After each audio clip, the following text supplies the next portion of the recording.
Don digital में आप सबको खुश आमदीद। लाहौर में किस तरह से नए तरीके कार से कूड़ा कलेक्ट जो है वो किया जा रहा है। डोर टू डोर कैंपेन का आगाज चंद माह कबल जो है वो किया गया था और इस हवाले से लोडर रिक्शा जो है वो लाहौर की चंद यूसीज के अंदर चलाए गए। अगर हमारा कैमरामैन फारूक अहमद दिखा सके तो ये 200 सीसी रिक्शा है, लोडर रिक्शा, जिसके पीछे आप देख सकते हैं कि स्पेस रखी गई है जहाँ पे तमाम तर जो कूड़ा है जो डोर टू डोर कलेक्ट किया जाता है उसको यहाँ पे फेंका जाता है। उसके बाद इस तमाम तर वेस्ट को करीबी ट्रांसफर स्टेशन जो है वो मुंतकिल किया जाता है। इस वक्त मैं गार्डन टाउन की यूसी नंबर 208 में मौजूद हूँ। इस वक्त हमारे साथ LWMC के जनरल मैनेजर ऑपरेशंस भी मौजूद है, उनसे भी मजीद इस हवाले से हम बात करते हैं। सर मुझे बताइएगा कि लाहौर के अंदर मजमूई तौर पर कितने लोडर रिक्शा जो है मंगवाए जा रहे हैं, अब तक कितने आ चुके हैं, कितनी यूनियन काउंसिल्स के अंदर ये काम करेंगे और किस तरह से काम करेंगे? जी अस्सलाम वालेकुम, थैंक यू वेरी मच।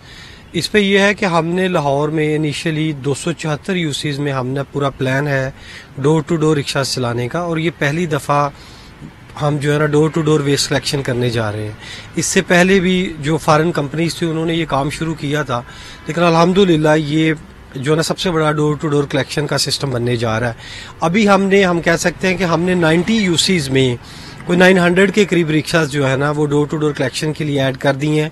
उसमें जो हमारे मेन वो यूसेज जो सेमी अर्बन्स थी और जहाँ पे हमें ज़्यादा प्रॉब्लम्स का सामना करना पड़ रहा था, जहाँ से हमें ज़्यादा कंप्लेंट्स रिसीव हो रही थी, जैसे शाहदरा का एरिया है वो अर्बन भी है और उसमें थोड़ा देहाती कल्चर भी है। इस तरह हंजरवाल, शाहपुर, कांजरा, जोहर टाउन के जो इलाका है, इसके अलावा हमने इसमें मॉडर्न एरियाज़ भी जो लाहौर के पोश एरियाज़ हैं जैसे कि गुलबर्ग टाउन है, वहाँ पे भी हमने ये रिक्शाज ऐड किए हैं। लेकिन हमने इसमें इस चीज़ को प्रायोरिटाइज़ किया है कि जिन यूसीज़ में हमें वेस्ट के मुतालिक ज़्यादा कंप्लेंट्स और प्रॉब्लम्स नज़र आ रही थी, इनिशियली उन यूसीज़ में रिक्शाज ऐड किए हैं। और अल्हम्दुलिल्लाह by the end of April या कोई 15 दिन 20 दिन ऊपर नीचे हम ये 274 यूसीज़ में डोर टू डोर जो वेस्ट कलेक्शन का सिस्टम है इसको पूरी तरह हम इंशाल्लाह अल्हम्दुलिल्लाह इसको हम इम्प्लीमेंट कर देंगे। सर मुझे बताइएगा कि टोटल जो है कितने रिक्शास चलेंगे पूरे लाहौर के अंदर 274 यूनियन काउंसिल्स के अंदर, इसकी लागत कितनी रहेगी, मेंटेनेंस पे किस तरह से ध्यान दिया जाएगा इनकी? अच्छा, इस पे ये है कि हमने 274 यूसीज में हम रिक्शाज ऐड करेंगे और ये रफली कोई 2903,000 के करीब रिक्शा होगा। अभी एक साल तक तो जो इसकी कंपनी ने ही इसकी मेंटेनेंस करनी है और इनकी कॉस्ट भी इतनी ज़्यादा नहीं है। अगर ये रिक्शाज एक महीना भी एक साल भी काम प्रॉपरली अल्हम्दुलिल्लाह करेंगे तो ये अपनी जो कॉस्ट है वो रिकवर कर जाएंगे।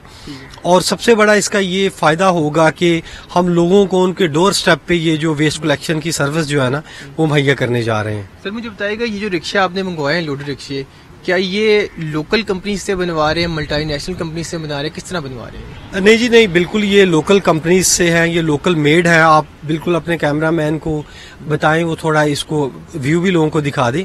हमारे पास ये जितनी लोकल मेड कंपनीज है जिसमें लालदीन है, सीवा है, रोड प्रिंस है, ये सारे लोकली असेंबल्ड एंड मैन्युफैक्चर्ड है। बहुत शुक्रिया आपका जी। आपने इनकी गुफ्तगू सुन ली। इनका ये कहना है कि तकरीबन अप्रैल के महीने तक जो है ये तमाम तर 3000 के करीब जो लोडर रिक्शाज हैं वो लाहौर की 274 यूनियन काउंसिल से डोर टू डोर जो कूड़ा कलेक्शन की जो मुहिम है उसको मुकम्मल तौर पर इम्प्लीमेंटेशन उसकी हो जाएगी अप्रैल तक, और तमाम तर 3000 जो रिक्शाज हैं वो मंगवा लिए जाएंगे। अभी तकरीबन जो 900 के करीब रिक्शाज हैं वो मंगवा लिए गए हैं और उनसे चंद जो यूनियन काउंसिल है लाहौर के उसमें काम लिया जा रहा है।